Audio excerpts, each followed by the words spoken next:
Good day and welcome to Letters and Politics. I'm Mitch Jeserich. Today we're going to be in conversation about J. Edgar Hoover, who was the FBI director for some 48 years, spanning from 1924 to 1972. My guest for this conversation is Beverly Gage. Beverly Gage is professor of history at Yale University. She's the author of the book that we will be in conversation about called G-Man, J. Edgar Hoover and the Making of the American Century. Her previous book is called The Day Wall Street Exploded, a story of America in its first age of terror. We'll ask her about that book because it's also related to this book about G-Man and J. Edgar Hoover. Beverly Gage, it is a great pleasure to welcome you to this radio program. It's great to be here. I want to begin by quoting you from the introduction of your book, because I think it really sort of encapsulates J. Edgar Hoover and talking about Hoover in kind of a different way than we, I think, have talked to him about him, at least in my lifetime. I was born in 1972, and whenever I hear anything about J. Edgar Hoover, it's always a very negative aspect about him, and you don't deny any of those things, but life is always more complicated than oftentimes how we talk about it in the public sphere. So you write this, quote, "If Hoover had decided to step down in 1959, after 35 years at the FBI's helm, we might remember him differently as a popular and well-respected government official, often cruel and controversial, but a hero. Instead, he stayed on through the 1960s and emerged as one of history's great villains, perhaps the most universally reviled American political figure in the 20th century." Can you expand on that quote for me? Yeah, well, as you say, Hoover had this really remarkable career that went from 1924 to 1972 as FBI director. And that alone was one of the kind of astonishing facts that drew me into writing the book. But most of our public memory now of Hoover, most of what people think about and associate with Hoover, comes from this period in the 1960s when he became very controversial, when his attacks on the left became much more widely known and much less popular than they had been. And then there's this moment after he died in the mid-70s in the wake of Watergate and other scandals that these investigations into the intelligence establishment really exposed some of the worst parts of Hoover's career. So it was fascinating to me in doing this book, as someone who was also born in 1972, to go back and see this earlier period of his life, to think about how he built his power, to see how popular he actually was, even when he was doing what we might consider pretty outrageous and controversial things, even at the height of the Red Scare of the 1950s, for instance. He was popular, he was widely supported, and that made me think that there was a more interesting story to tell, not about him as just some sort of bad actor or rogue agent, but as someone who really was in the thick of American politics and represented what, in fact, it seems a lot of Americans wanted. He served 8 presidents. You don't do that in publicly and in a public role. You don't do that if you're actually a reviled person in your time, of the time. That's right. 8 presidents, 4 of them were Democrats, 4 of them were Republicans, which, again, in our own moment seems quite extraordinary. And some of that was what people have often said, and what I think that his public image now suggests, which is that he, by the end of his time, had amassed a lot of power, sometimes used that power to kind of intimidate, strong-arm political figures. But that can't be the only explanation for how he lasted for so long. And so a lot of the book is about other aspects of his career, about how he built the bureaucracy, how he built relations with Congress, how he built his own PR machine and popular constituency. And those things are certainly as important to his longevity and his power as, what we see toward his later years, which is some of the abuses of power that he's so well known for. Your previous book, again, called The Day Wall Street Exploded, a story of America in its first age of terror. This is about a bombing, the bomb attacks on Wall Street. This is where you first run into J. Edgar Hoover. Can you tell me what happened on Wall Street in the early 20s? This is how I first met Edgar as a historical figure outside of kind of the popular image, and it's what got me interested in writing about him. That book was about a bomb attack on Wall Street that happened on September 16th, 1920. In the middle of a workday, this bomb exploded at the corner of Wall and Broad Streets, right near the New York Stock Exchange, a corner that actually still looks a lot like it looked then.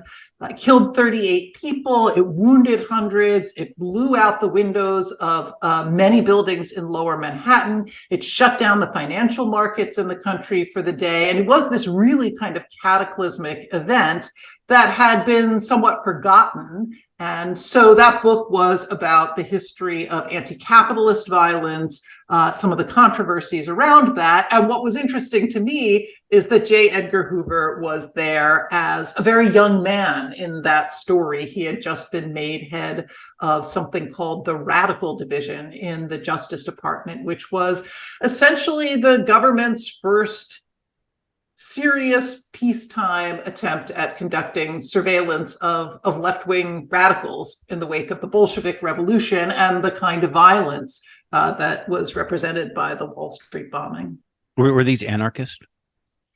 They were. It ended up being an unsolved bombing, so the immediate answer is nobody knows. But yes, it seems most likely that it was a group of or at least one individual associated with a group of Italian anarchists who were friends with Sacco and Vanzetti, their circle.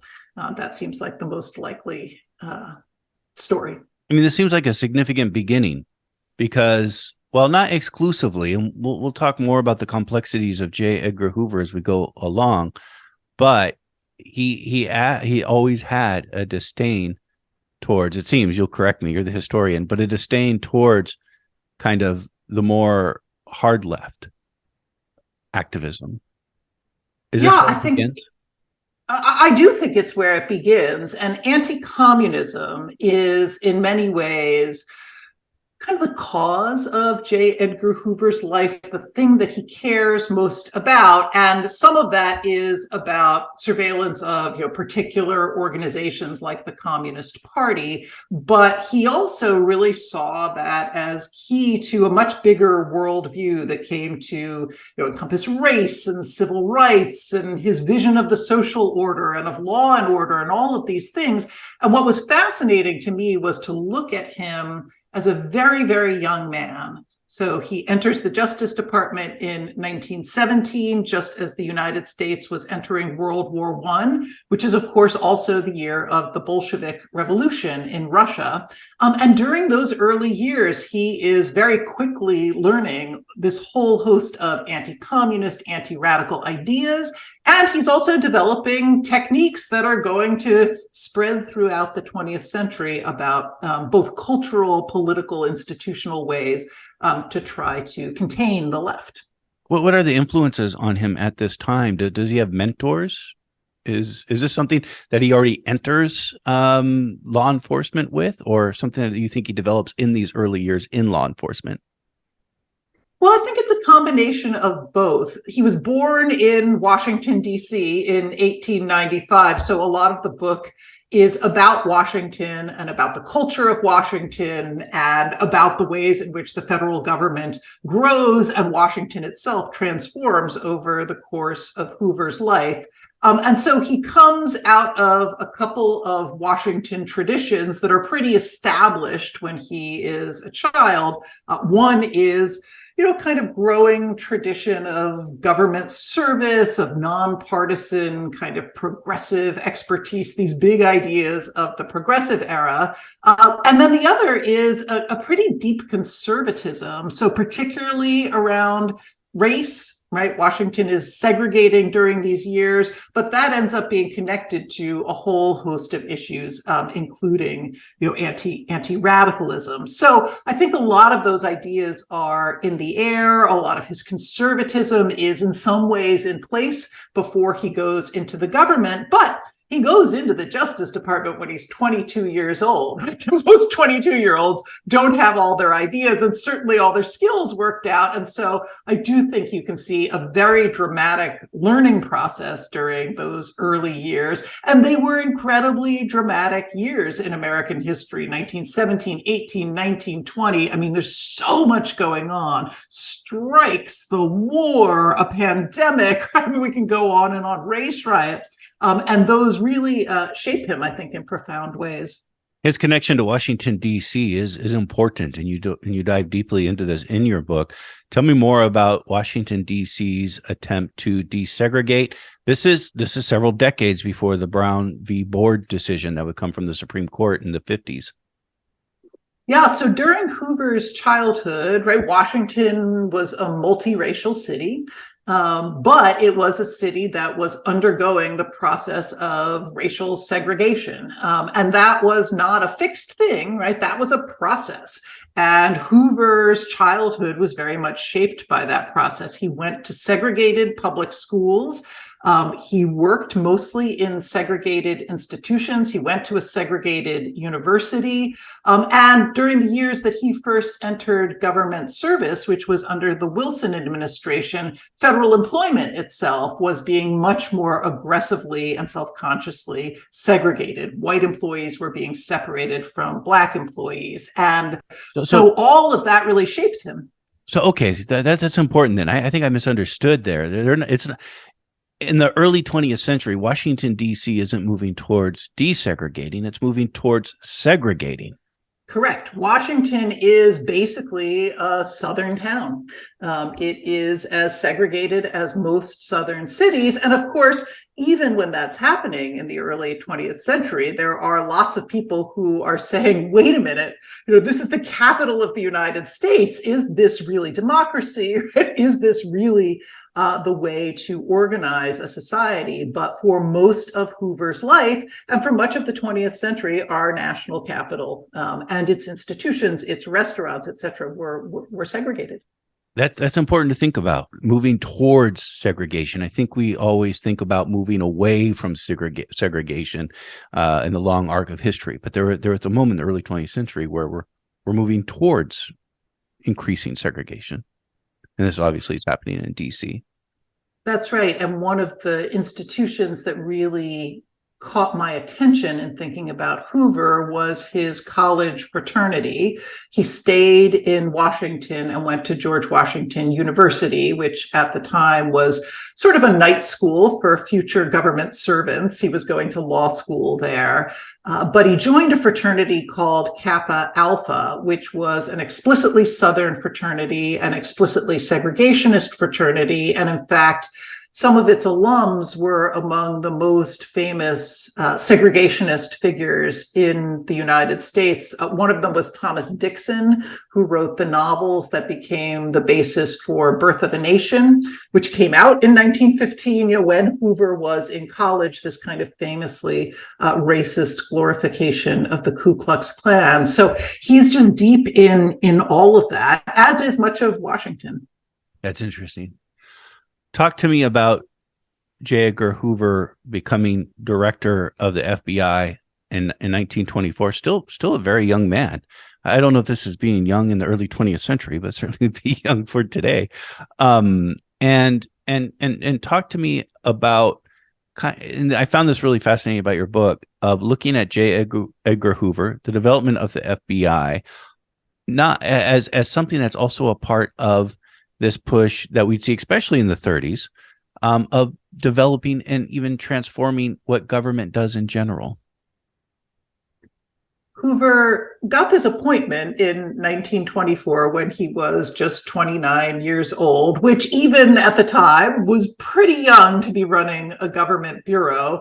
The Bureau of Investigation at that point was sort of small. There were a couple of hundred agents. It wasn't widely known, but it had run into some real controversies, both over the Palmer deportation raids, which Hoover had been a part of, lots of criticism on civil liberties grounds, and then under the Harding administration, a whole host of, pretty spectacular scandals, poker playing, whiskey peddling, outright bribery. And so what's interesting is that in 1924, Hoover came in as a reformer, and he was supposed to be this young man who was going to bring all of the big good government ideas of the progressive era to bear on this dysfunctional bureau.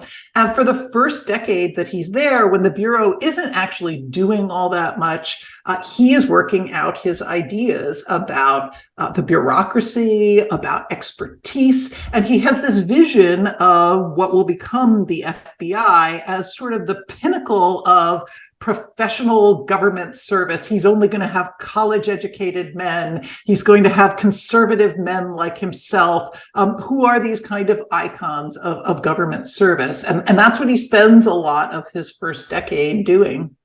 The name of your book is G-Man. That G-Man stands for government man. And this was a term I think we really start to see in the 1930s. You'll clarify if I'm off on that.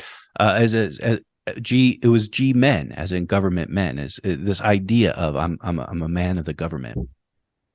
Yeah, there was a moment when I suggested to my editor that I wanted to call the book Government Man. And she said, no, that's really not a great title. And so I would agree, G-Man is the better title, but it stands for Government Man, as you say, and it was the nickname for bureau agents in the 1930s as they became not only what they had been in the 20s, which is, kind of professional investigators of a sort, but they became, in some ways, the kind of symbols of a newly powerful New Deal state. We tend to think about things like Social Security or social welfare, the Works Progress Administration, when we think about the New Deal. But there was a big, quote unquote, war on crime that was also part of the New Deal and part of Franklin Roosevelt's vision of a kind of empowered federal government. And the FBI gets its name in 1935. Hoover becomes a national celebrity. They start carrying guns and fighting crime in a different way, going up against big figures like John Dillinger. And that's where this vision of the government man comes from. But it's really interesting to me to think about the FBI as a New Deal agency, which isn't really how we often think about it. Well, you mentioned Hoover is a conservative person, but again, we'll get into the complexities, and there are complexities here to talk about, but he is a very deeply conservative man.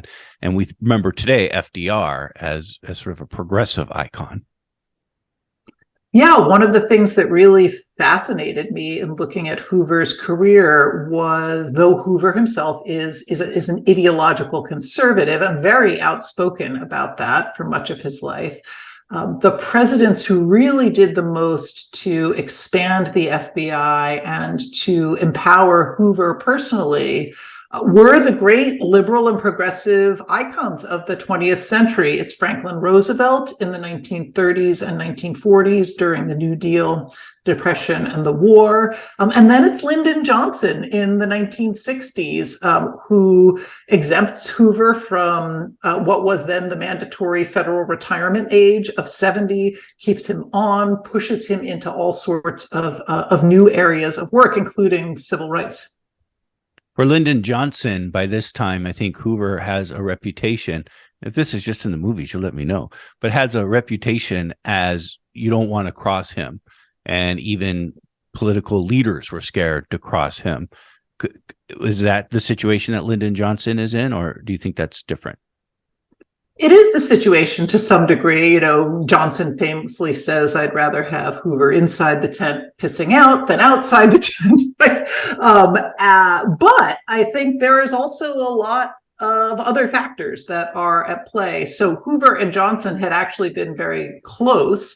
They were neighbors. They lived on the same block in Washington. So from the 1940s onward, they used to socialize quite a lot. And when Johnson was vice president under the Kennedy administration, he was sort of on the outs with the Kennedys. Hoover was on the outs with the Kennedys, and they used to spend quite a lot of time, sitting around complaining about Bobby and John Kennedy. So they had this personal history together. But I think even more importantly, politically. Johnson was very concerned about keeping Southern Democrats in his party and pleasing them, and they tended to really like Hoover. And the most important factor is that Hoover was willing to do a lot of sometimes pretty outrageous favors for Johnson, and he just thought Hoover was trustworthy and incredibly useful politically. What were those outrageous favors that he did for Lyndon Johnson? Well, I think the most outrageous was that in 1964, at the Democratic Convention in Atlantic City, Johnson was very concerned about civil rights activism disrupting the convention. And he was particularly concerned about a group called the Mississippi Freedom Democratic Party, which was a group of civil rights activists who had come to Atlantic City to try to unseat the all-white delegation from Mississippi. Johnson wanted the nomination. He wanted a smooth convention. And so he turned to Hoover and asked Hoover to set up a special squad at the Democratic Convention to spy on and report back to him about the activities of civil rights leaders like Martin Luther King, like the Student Nonviolent Coordinating Committee. And in fact, the FBI sends in its informants, it sends in agents. They are reporting back to the White House many times a day, from wiretaps, bugs, informants, surveillance. They're dressed up as fake news reporters, interviewing civil rights activists, etc. Now, this is exactly the moment that Johnson is becoming a civil rights hero, in some sense, for getting the Civil Rights Act passed. But he is also turning to Hoover to contain and to provide political information about the movement. There's also this letter that the FBI sends to Martin Luther King Jr. urging him to commit suicide because they have evidence of him having an affair. That's also in 1964. And for me, it was one of the, I think, most remarkable archival discoveries in doing this book. In the 1970s, the Church Committee revealed that the FBI had sent a fake anonymous letter to Martin Luther King saying, purporting to be from a former supporter saying, "King, I used to think you were a great man. I no longer think that. I know about your kind of beastly extramarital life. You're a liar. You're cheap," right? It's a really aggressive, over-the-top letter. And we had seen certain versions of that redacted. And over the course of my research, I was actually able to find an unredacted version of that letter so that we could see it in full for the first time. But it's really outrageous. By that point, in late 1964, the FBI is bugging Martin Luther King's hotel rooms, wiretapping his home and office, wiretapping many of his friends and advisors. And with that letter, they sent along some audio tapes of footage from his hotel rooms in order to try to force him out of political life. And many people thought, and King himself thought, tried to get him to kill himself. Do you think Lyndon Johnson knew about this? I think Johnson knew in a general way what the FBI was doing. So he certainly knew that the wiretaps and to some degree the bugs were in place because those were sort of open secrets in Washington. The FBI was peddling a lot of information about King's sex life to reporters, to political figures. Johnson really liked that kind of political gossip. And it doesn't take a whole lot of deducing to figure out how they learn these things, right? So he knew about the very widespread surveillance. It's hard to say whether he knew about that dirty trick and that letter in particular. I guess I would be a little surprised if he did, not least because Hoover, probably wasn't going to share it, both for his own self-interest and for Johnson's. This is Letters of Politics, and we are in conversation with Beverly Gage. Beverly Gage is a professor of history at Yale University. She joins us to talk about her book called G-Man, J. Edgar Hoover, and the Making of the American Century. I'm very interested in both Lyndon Johnson and FDR and J. Edgar Hoover, and thinking about, especially coming back to the 30s, as this is part of kind of a New Deal dynamic that's happening and transforming government. In the 1930s, you mentioned earlier, J. Edgar Hoover and the FBI, a young FBI at this time, is going after the gangsters. This is also in the midst of the Great Depression. There's a Communist Party in the United States, albeit small, still active, pretty active. Is J. Edgar Hoover during the FDR years also going after leftists? Yeah, the 1930s really are the period when the FBI gets most of its institutional power, and which the basic architecture of what the FBI becomes after that point is put in place. So, as you say, they begin to do criminal law enforcement in a much more aggressive way. They start carrying guns. They get new jurisdiction over kidnapping and bank robbery and a whole series of kind of high-profile, sensational crimes.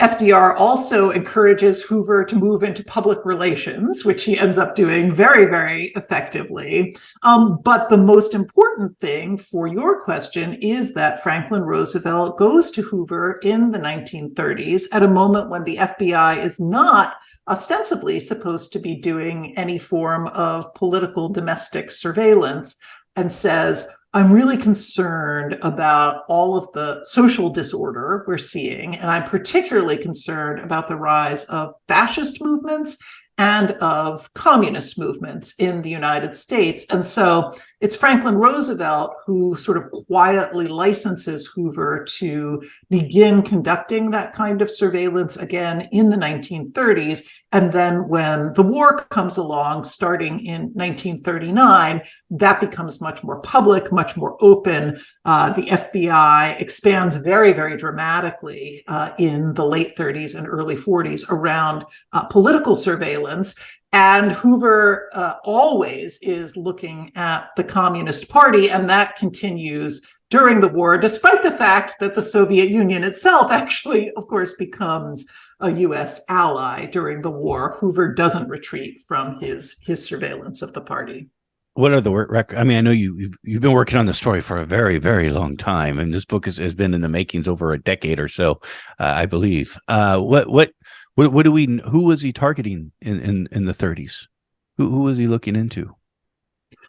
In the 30s, it's a pretty general set of investigations. So he is looking at the Communist Party and trying to sort out its relations with the Soviet Union. During a lot of the 30s, they are as interested in fascist movements, particularly Nazi-affiliated movements within the United States, which were real, were substantial, in fact. But on the left, they're interested in the relationship not only between the Communist Party and the Soviet Union, but the Communist Party and the labor movement, which is, of course, really taking off and exploding. And communists were an important part of building unions like the United Auto Workers and the United Steel Workers, a lot of these big industrial unions. So those are pretty general investigations. But as the war comes along and the FBI gets more interested, one of the things that really catches them off guard and then becomes critical to the politics of the late 40s is Soviet espionage. And during the war, they're trying to figure out what's going on. They're getting these little glimmers that, in fact, there are Soviet agents working within the government, conducting atomic espionage, but they don't have a very good grasp on it. And in fact, they're just learning to do that kind of counter-espionage work. But a lot of the roots of the later Red Scare in Hollywood, espionage cases, a lot of those are really put in place and set in motion during the war itself. So it does seem as though J. Edgar Hoover has a history of targeting the left. And we'll talk about how the left will start to see him differently in the 60s and in the 70s. The Church Committee is something you referenced earlier. We've also talked about how he's a pretty racist guy. That all said, he also targeted the KKK and extreme racist groups in this country at the time, in his time. That's correct. And in many ways, the more interesting part of Hoover are these moments where he seems to run kind of counter to type or counter to what our popular perception of him might be. I think it's not probably a huge surprise to anyone to find out that Hoover had racist ideas or to find out that he targeted the Communist Party. But these other moments where he's doing other things, opposing Japanese internment during the Second World War. He was one of the few federal officials who spoke out against Japanese internment. Why? For a couple of reasons. One, he thought it was unconstitutional to intern American citizens in particular. So about half of the people who ended up in camps were in fact U.S. citizens. And he was a lawyer. He thought that was unconstitutional.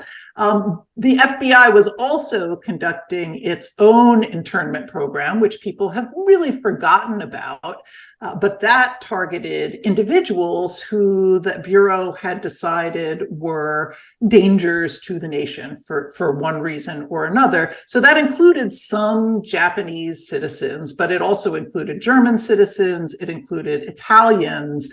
And Hoover's position was, you don't need to intern everyone. He thought it was racist. He thought it was unconstitutional. He thought it was racist. He did. He said race is not a good basis for judging who is, in this case, a danger to the nation in the time of war.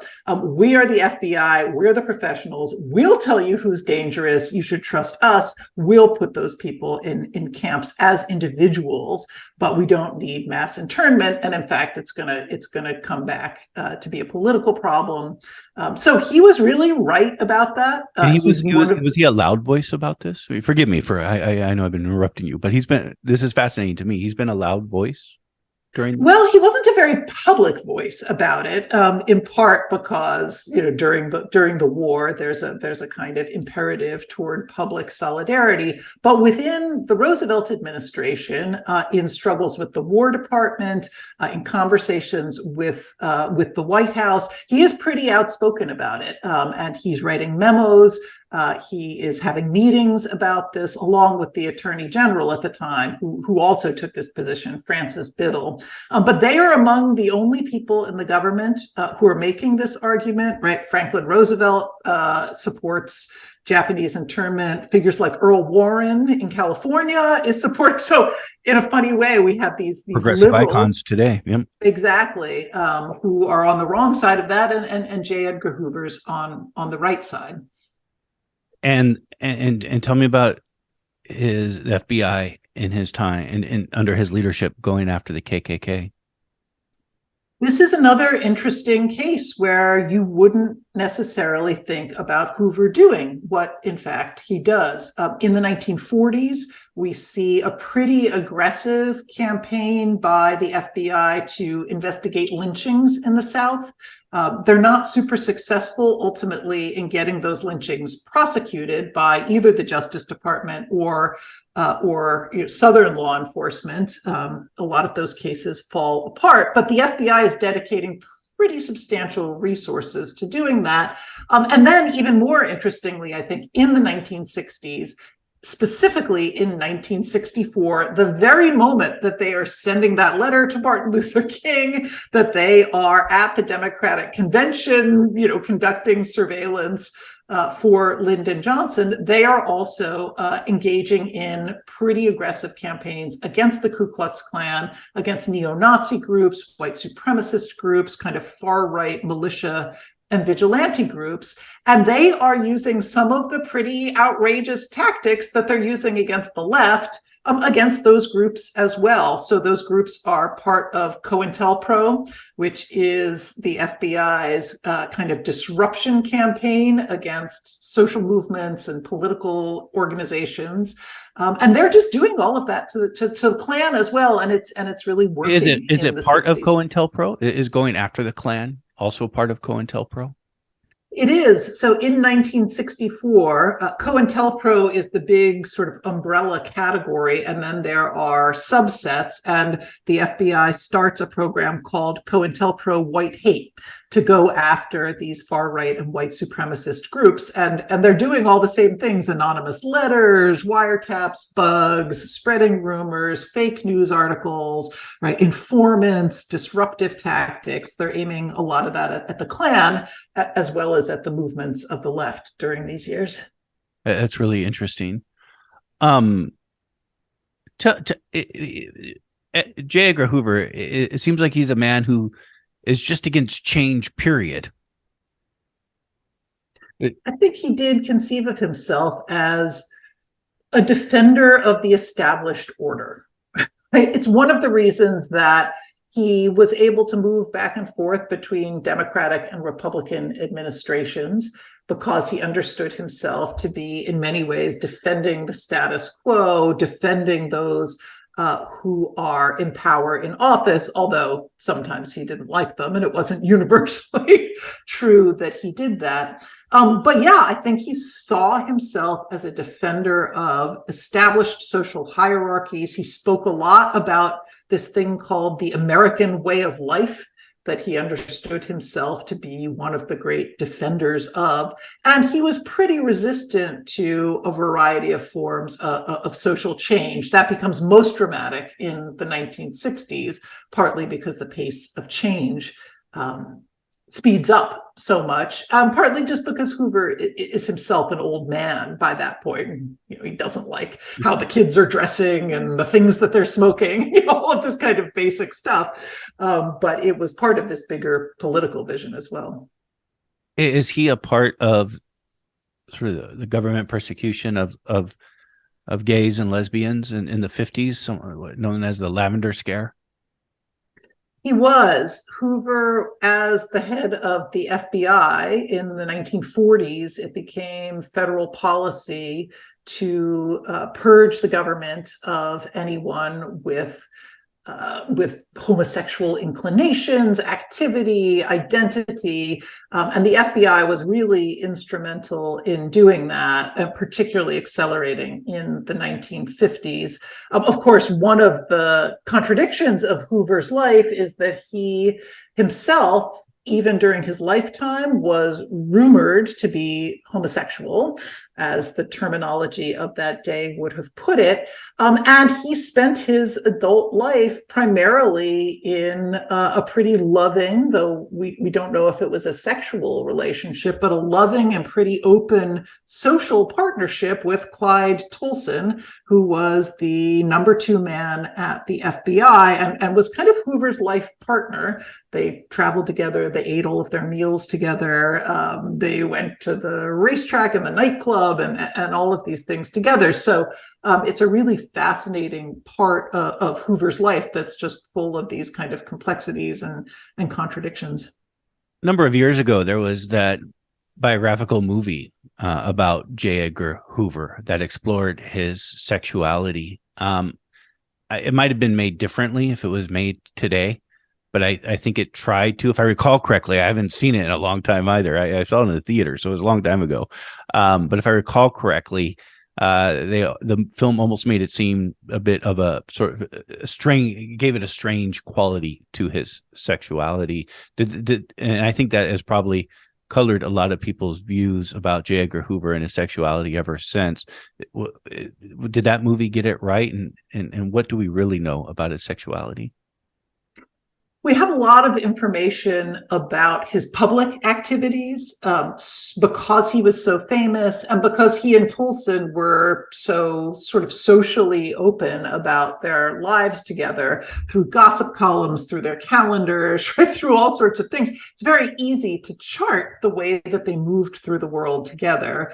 It is harder to chart what that relationship meant to them internally. It's, of course, very, very hard to say whether they were having a sexual relationship. And so in those areas in the book, I try to work with the evidence that we really do have that's available, some of which is pretty suggestive and interesting.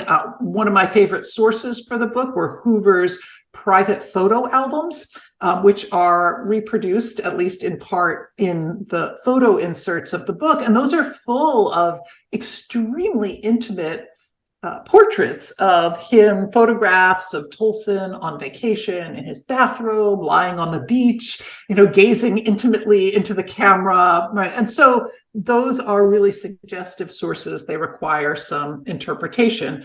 So I think that's what the movie did. It took the available evidence and then kind of imagined what Hoover's interior life, Tolson's interior life, their relationship might have been. I agree that the movie was a little tortured, but I think it was, a plausible enough imagination of what it must have been like to be carrying on and participating in that kind of relationship in a moment when both Hoover's public image and the society at large would have pressed, so dramatically and heavily against two men expressing, real romantic love for each other. I think a real important point to really, and we've talked about it previously, but I just want to come back to it because I think it's important to press this point, is Hoover today is, as you say, has been villainized. He's seen as a villain, and with reason, with great reason to do it. But he was very much respected and loved in his time. He was a person of his time. In some ways, it's the most surprising part of his story because we see him today as such a one-dimensional villain. There are so few people who would claim him. It's fascinating to remember that in the 1950s, he could garner popularity ratings in public opinion polls in the 70s, 80s, 90s. He was praised and supported by presidents, by both parties in Congress. He had a huge public constituency. And even in the 1960s, when he was becoming more controversial and when this kind of bipartisan admiration for him was beginning to fall apart, at least a little bit, he was still incredibly popular. One of the most dramatic statistics that I saw in my research was a public opinion poll done in the wake of Hoover's denunciation of Martin Luther King as, quote, the most notorious liar in America, right? A dramatic moment, late 1964, a kind of a famous moment. And in our telling of it, right, Hoover is clearly the villain. How can you say that about Martin Luther King, who's clearly one of our historical heroes and should be? But if you look at public opinion polls in that actual moment, 50% of Americans said they thought Hoover was on the right side of that debate. 16% said that they agreed with King. And then a lot of people said that they didn't know. And so we can narrate our history in one way, but, at the moment, even in 1964, Hoover's a pretty popular figure, and we should think about what that means. Tell me more about how this bipartisan support and admiration of J. Edgar Hoover starts to fall apart in the 60s and the 70s. And this would be a lot with what we'd consider to be the quote unquote new left, the emergence of the new left. That's right. As the movements of the 60s begin to emerge, the civil rights movement, the anti-war movement, and as the character of the parties starts to change a little bit as well.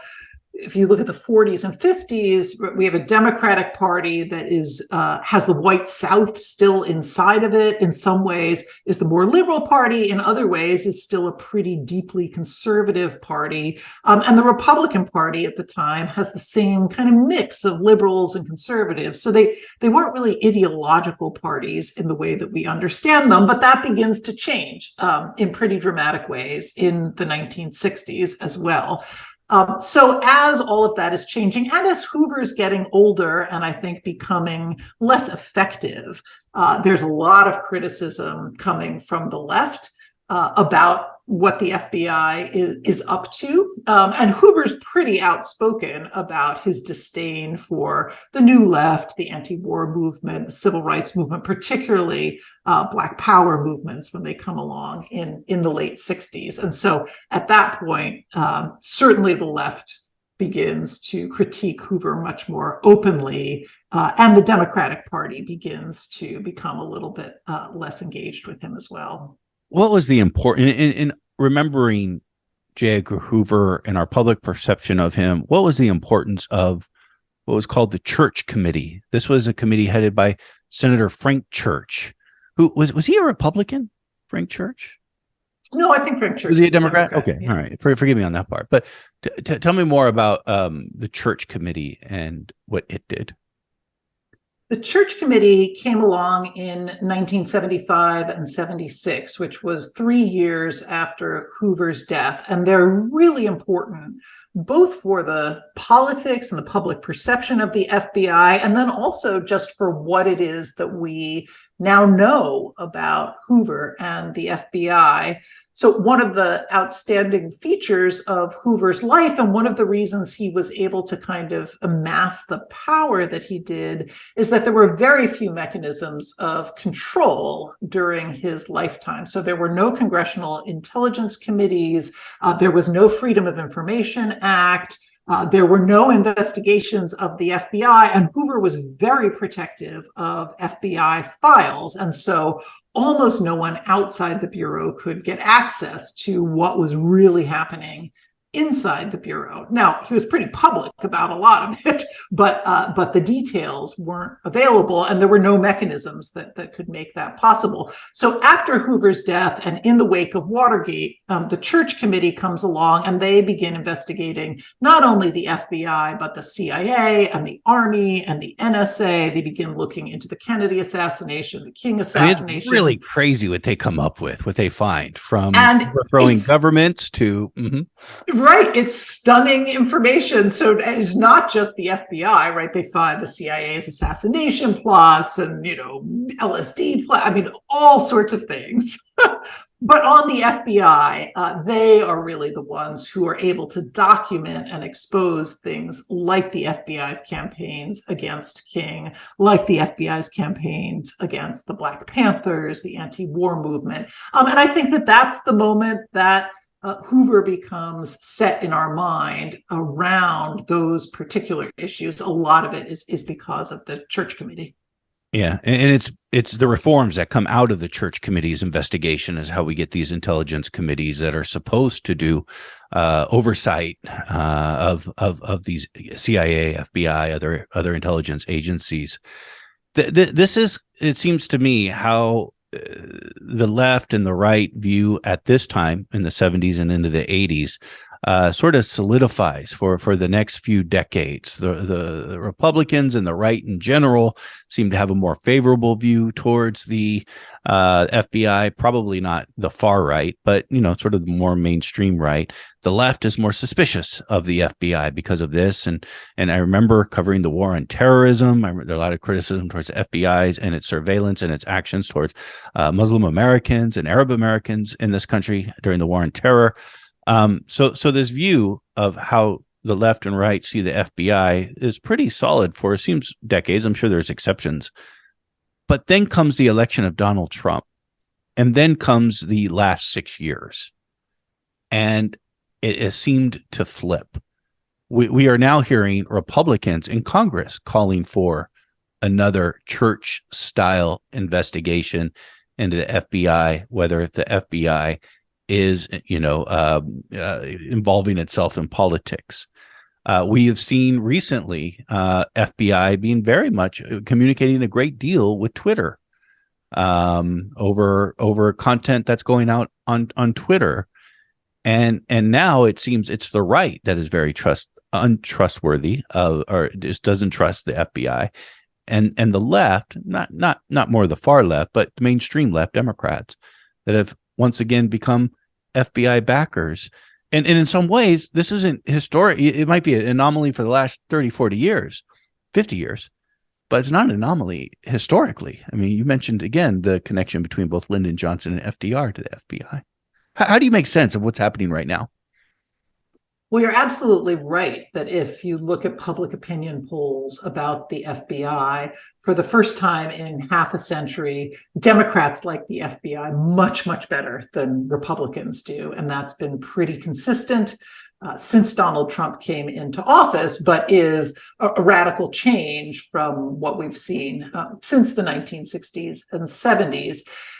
Some of that is obviously just about Trump, right? And about Trump's attacks on the FBI, about the Russia investigations and Mueller and Comey and all of the many showdowns that have happened during the Trump years. But I think it's also part of this longer and in many ways kind of forgotten history of liberal support for the FBI, as you were suggesting, figures like Roosevelt and Johnson, and in particular, liberal support for the idea of a nonpartisan, expert, career investigative force that is supposed to be insulated enough from politics to be able to conduct highly politicized investigations with some degree of integrity, loyalty to the law and the Constitution and the facts, right? That was an important part of the FBI's founding. It was an important part of how Hoover both ran the FBI at times, but certainly how he sold the FBI to the American public. And so I actually think we're also seeing a real struggle now over the legitimacy of that very idea, right? When Trump attacks the FBI, it's partly because he doesn't like what they're doing and doesn't like the fact that they're investigating him. But it's also part of this much bigger attack on the administrative state, on the bureaucracy, on the whole idea of expertise and facts and career government service, right? And that's been a big theme of the Trump years as well. And so we both have a partisan struggle, and I think, a kind of deeper struggle of kind of principle and vision. And then the question is the FBI actually living up to those principles in the way that it's conducting itself, either in the Trump investigations or in what have also been controversial and resonant with the Hoover years, its surveillance of groups on the left, like Black Lives Matter, or what many people are urging now, which is its policing of the extremist right. Yeah, it just seems to me right now where we look at it in a partisan lens, and I wonder if that's a bit dangerous on both sides. I agree with you that part of the attack by Trump on the FBI is a part of the attack against government in general, but at the same time, we do know that the FBI is using informants and right-wing groups, and maybe people are okay with that, but people who are okay with that now were not okay with that when it happened to the left. And again, I don't know, should the FBI be communicating with social media organizations about what content's going up on their site? I do think one of the really dramatic lessons of the Hoover years, of those 48 years that he was in power at the FBI, are the malleability of techniques, right? So in the 1950s, most Americans, including most liberals, were okay with what Hoover was doing to the Communist Party, right? The Communist Party was seen as illegitimate, outside the bounds of proper democratic functioning. And while there were people on the left who were obviously very critical of the Bureau, a lot of mainstream liberals weren't. They supported what the FBI was doing. And then the 60s came along, and those techniques that the FBI had learned through its targeting of the Communist Party then spread out to a whole bunch of other groups, right? It becomes the basis for what's happening in its surveillance and disruption of the civil rights movement. It also becomes the basis for what's happening in its surveillance and disruption of the right. So there are a set of subjective judgments to be made about what's legitimate and what's not, and the character of particular groups. But there is also, I think, a deep and pretty consistent story about techniques floating from one group to another, and that's a pretty basic civil liberties argument, I think. Beverly Gage has been our guest again. Beverly Gage is Beverly Gage is a professor of history at Yale University. She joins us for a conversation on her book, G-Man, J. Edgar Hoover and the Making of the American Century. Beverly Gage, I've enjoyed our conversation very much, and I thank you for taking this time to talk to me today. Great. I enjoyed it too.